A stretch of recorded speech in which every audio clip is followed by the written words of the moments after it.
محفل میلاد النبی صلی اللہ علیہ وسلم کی حقیقت کیا ہے، ضرورت کیا ہے اور تقاضے کیا ہیں، اس حوالے سے کچھ گزارشات عنوان گفتگو رہیں گی۔ دعا ہے اللہ تبارک و تعالی اپنی ناراضگی والے جملے سے محفوظ فرمائے، اپنی رضا والی بات کرنے کی توفیق عطا فرمائے۔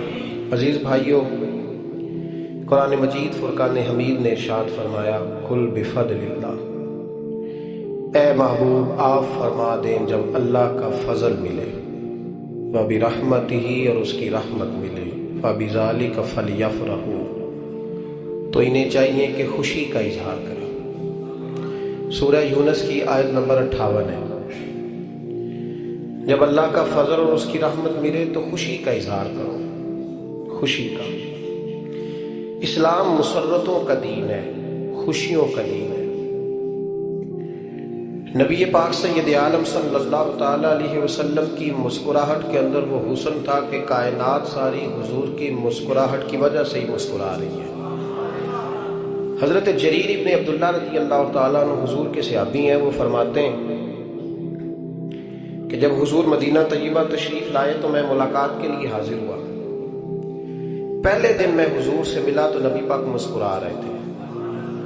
پھر 10 سال میں حضور کو دیکھتا رہا۔ حضور کے وصال سے چند دن پہلے میری جو آخری ملاقات ہوئی تو اس میں بھی میں نے اپنے نبی کو مسکراتے ہی دیکھا ہے۔ اور فاضل بریلوی رحمۃ اللہ تعالی علیہ نے تو اس تخیل کو اور رنگ میں لیا۔ وہ کہتے ہیں حضور کے مسکرانے سے ہی دنیا مسکراتی ہے۔ فرماتے ہیں جس کی تسکی سے روتے ہوئے ہنس پڑے۔ جب حضور ہلکا سا مسکراتے تھے تو رونے والوں کے دل بھی ٹھنڈے ہو جایا کرتے تھے، غم زدہ لوگ مسکراتے تھے۔ حضور کی خوشیاں تقسیم کرتی تھی۔ نبی پاک صلی اللہ علیہ وسلم کا مسکرانا امت کے دلوں کو ٹھنڈا کرتا تھا۔ فرمایا جس کی تسکی سے روتے ہوئے ہنس پڑے، اس تبسم کی عادت پہ لاکھوں سلام۔ اور فرمایا یہ نہیں تھا کہ حضور بڑے تکلف سے مسکراتے تھے، حضور کی تو عادت تھی، اس تبسم کی عادت پہ لاکھوں سلام، مسکراتے رہنا، خوشی کا اظہار۔ اسلام بہت ساری چیزوں کا انسان کو پابند کرتا ہے، حدود و قیود میں رہنے کا حکم دیتا ہے۔ صحابہ کرام علیہم رضوان کے ہاں شادی کے موقع پر بارات لے کر کے جانے کا کوئی رواج نہیں تھا۔ حضرت عبد الرحمن ابن عوف رضی اللہ تعالیٰ عنہ جیسے مالدار لوگ بھی شادی کرتے ہیں تو نبی پاک کے بغیر بھی بارات چلی جاتی ہے۔ کوئی کانسیپٹ نہیں اس طرح کا کہ ڈھیروں بارات لے کے جائی جائے۔ حضرت عبد الرحمن ابن عوف کہتے ہیں میں حضور کی بارگاہ میں آیا تو سفید کپڑے پر پیلا زرد نشان تھا۔ حضور نے فرمایا کیا ہوا، یہ داغ کاہے کا؟ عرض کی حضور کل میں نے نکاح کیا تھا۔ تو محبوب نے جو ارشاد فرمایا اس میں فرمایا بڑی اچھی بات ہے، ولیمہ ضرور کرنا، چاہے ایک بکری ہی ذبح کرنا، بارات نہیں لے کے جائی جاتی، ولیمے کا حکم دیا۔ اور بخاری میں نبی پاک نے یہ بھی فرمایا جب تمہیں کو ولیمے کی دعوت دے تو جایا کرو۔ اچھا، اب شادی کے موقع پر جو بارات لے کے جائی جاتی ہے تو اگرچہ حضور کی سنت نہیں لیکن اسے ہم حرام نہیں کہتے، اسے ہم ناجائز نہیں کہتے، ہم نہیں کہتے کہ یہ تو نے غلط کیا۔ اگرچہ لے جانا حضور سے ثابت، اس مرفجہ انداز میں ثابت نہیں اس طرح ہمارے ہاں جاتے ہیں، لیکن ہم پھر بھی اسے ناجائز۔ کسی صحابی نے اپنے بچے کی شادی پر اپنے گھر میں لائٹنگ نہیں کرائی، لیکن آپ کو دنیا کا کوئی عالم یہ فتویٰ نہیں دے سکتا کہ لائٹنگ کرانا حرام ہے۔ آپ شادی کے موقع پہ ساری گلی سجا لو، آپ ساری چھتوں پہ لائٹنگ کرا لو، کوئی آدمی یہ آپ کو فتویٰ نہیں دے سکتا کہ شادی کے موقع پر لائٹنگ کرانا جائز نہیں۔ کبھی سنا ہے آپ نے کسی سے؟ بولیے یہ جائز ہے، جائز پیسے ہے تو ٹھیک، بلکہ میں اس سے آگے بڑھتا ہوں، اس سے تھوڑا اور آگے جاتا ہوں۔ حضرت عائشہ صدیقہ رضی اللہ تعالیٰ عنہ فرماتی ہیں میرا جو کمرہ تھا نا جس میں میں حضور کے ساتھ رہتی تھی اور ایک لمبا زندگی کا عرصہ گزارا، اس میں 3 آدمی سو سکتے تھے، چوتھے کے لیے جگہ ہی نہیں تھی، اور کچا تھا، کھجور کے تنے کھڑے کر کے اس پر کھجور کے پتوں کی چھت ڈالی گئی تھی۔ میں جب ہاتھ اٹھاتی تھی تو میرا ہاتھ اپنی چھت کو چھو جاتا تھا۔ یہ ہے سنت نبی پاک کی، یہ حضور کا طریقہ ہے۔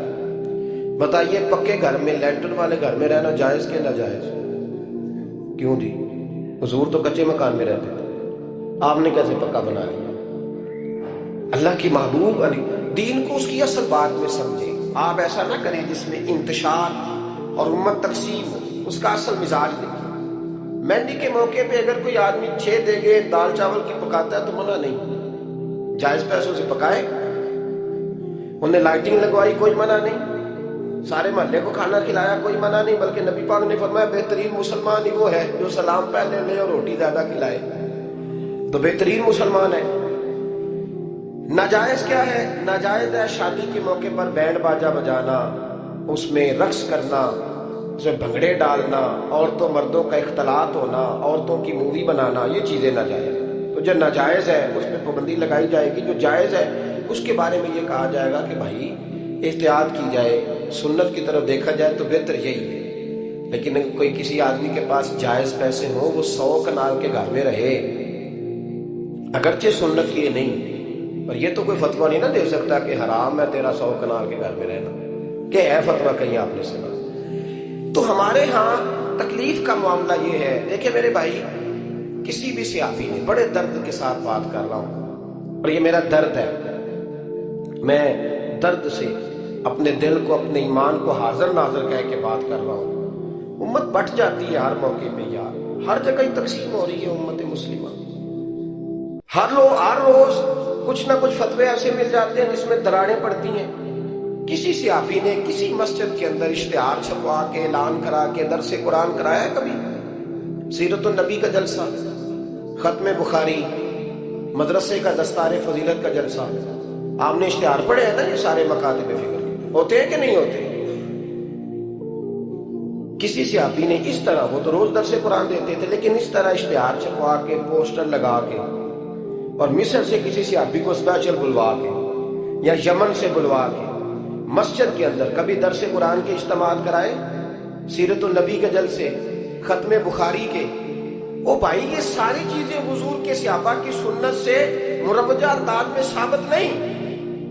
مجھے بتا میرے بھائی، میں درد کے ساتھ تجھ سے سوال کرتا ہوں کہ سیرت النبی کے جلسے میں تو پشاور سے مولانا بلائے، پنڈی سے بلائے، تو گجرات اور کراچی سے لوگوں کو بلا کر کے اگر سیرت کا جلسہ کرائے، اور تو اس میں ایک آدمی کو کراچی سے بلوایا جا رہا ہے تو تو نے اس کو 20,000 کی ٹکٹ بھی دی، اور اشتہار میں بھی جلسے میں خرچ ہوا، پھر لنگر بھی پکا، کھانا بھی تو نے کھلایا، نہ تجھے کوئی بیوہ یاد آئی، نہ تجھے کوئی مسکین یاد آیا، نہ تجھے کوئی غریب یاد آیا. حالانکہ کہنا چاہیے تھا نا یہ جو ₹1,00,000 لگ رہا ہے کسی بیوہ کی خدمت کر دینی چاہیے، یتیم کو دے دینا چاہیے. درد کے ساتھ بات کر. سوال میرا یہ ہے کہ وہی کام جو سیرت کے جلسے میں ہوتے ہیں، پہلے تلاوت ہوتی ہے، پھر نعت ہوتی ہے، پھر کسی عالم کا بیان ہوتا ہے، وہی کام صرف نام بدل کے کیا جائے، عید میلاد النبی نام رکھا جائے صلی اللہ علیہ وسلم. یہ میں آپ کے ذہنوں پہ دستک دے رہا ہوں، تقریر نہیں کر رہا، صرف دستک دے. او بھائی دیکھو، ایک آدمی وہی کام نام بدل کے کرے تو جائز ہے، اور اگر اس میں نبی پاک کے میلاد کا نام رکھ لیا جائے یا نعت کا نام رکھ لیا جائے تو پھر مجھے اجازت دے میں تجھ سے سوال کروں کہ صرف تجھے حضور کی تعریف پوری لگتی ہے؟ پھر مجھے اجازت دے کہ میں تجھ سے پوچھوں کہ صرف تجھے نعت اچھی نہیں لگتی؟ پھر مجھے اجازت دے کہ میں تجھ سے پوچھوں کہ تجھے صرف رسول اللہ کے قصیدے اچھے نہیں لگتے؟ دے مجھے اجازت کہ میں تجھ سے سوال کروں کہ جہاں ذکر رسول کی بات آئے وہاں تو پریشان کیوں ہوتا ہے؟ تجھے پتہ ہی نہیں یہ تو وہ ذکر ہے کہ رب فرماتا ہے تم بیان کرو نہ کرو ورفعنا لک ذکرک. محبوب میں نے خود تیرے چرچے ساری دنیا میں بلند فرما دیے. اور نبی پاک نے پوچھا حضرت جبریل سے کہ چل جبریل تو بتا میری امت کو پتہ چلے رب نے میرا ذکر کیسے بلند کیا ہے. جناب جبریل کہنے لگے محبوبہ رب فرماتا ہے میرے نبی سے کہہ دے جہاں جہاں تیرے رب کا ذکر ہوگا وہاں وہاں تیرا بھی ذکر ہوتا رہے گا. یہ تو محتاج ہی نہیں کسی کا. اتنی جلدی لوگ بپھرتے ہیں. اللہ فرماتا ہے قل بفضل اللہ وبرحمتہ فبذلک فلیفرح. محبوب ان سے کہہ دو جب اللہ کا فضل ملے، جب اللہ کی رحمت ملے تو خوشی مناؤ. تیرا نہیں مجھے پتا، مجھے تیرا نہیں پتا، لیکن مجھ سے اگر تو پوچھے تو کائنات میں رب کا سب سے بڑا فضل بھی محمد مصطفیٰ ہی ہے، اور سب سے بڑی رحمت بھی محمد مصطفیٰ ہی ہے. وہ دو عالم کی رحمت تھے، وہ جہاں چاہتے وہیں رہتے. یہ تو ان کی مہربانی ہے کہ یہ عالم پسند آیا. رب کریم نے تجھے آنکھ دی، دنیا دیکھی تو نے. رب کریم نے تجھے قوت دی، تو نے دنیا گھومی. اور پھر رب نے تجھے بیٹے دیے تو میٹھا میوہ، اور بیٹیاں دی تو تیرے لیے باعث کرم. تیری چھاتی پہ بچے چڑھے تو نے کہا سب سے بڑی نعمت یہی ہے. لیکن مالک کہتا ہے تو میرا بندہ تھا، میں نے دینا ہی تھا. اس نے دیا، احسان نہیں جتلایا. لیکن جب اپنا نبی دیا تو کہا میں نے بڑا احسان کیا تم پہ. لقد من اللہ علی المؤمنین اذ بعث فیہم رسولا. میں نے تم پر احسان کیا ہے. کون دیتا ہے کسی کو محبوب اپنا؟ نہ جانے رب نے یہ کیسے گوارا کیا. لقد من اللہ علی المؤمنین اذ بعث فیہم رسولا. اتنا بڑا فضل، اتنا بڑا فضل، فضل بھی حضور. اور جب بات رحمت کی آئی تو فرمایا مومنوں صرف تمہیں ہی نہیں، عیسائیوں، یہودیوں، سکھوں، دنیا میں جتنی مخلوق ہے، حتیٰ کہ جانور بھی، حتیٰ کہ چونٹیاں، نباتات، جمادات، ہر چیز. یا اللہ تو نے کیا دیا؟ فرمایا وما ارسلناک الا رحمۃ للعالمین. میں جس کا رب ہوں ان سب کے لیے میں نے اپنے نبی کو رحمت بنا کے بھیج دیا ہے. بیٹے کے آنے پہ تو مٹھائی بانٹتا ہے، میلاد والے دن تو لائٹیں بند کر لیتا ہے.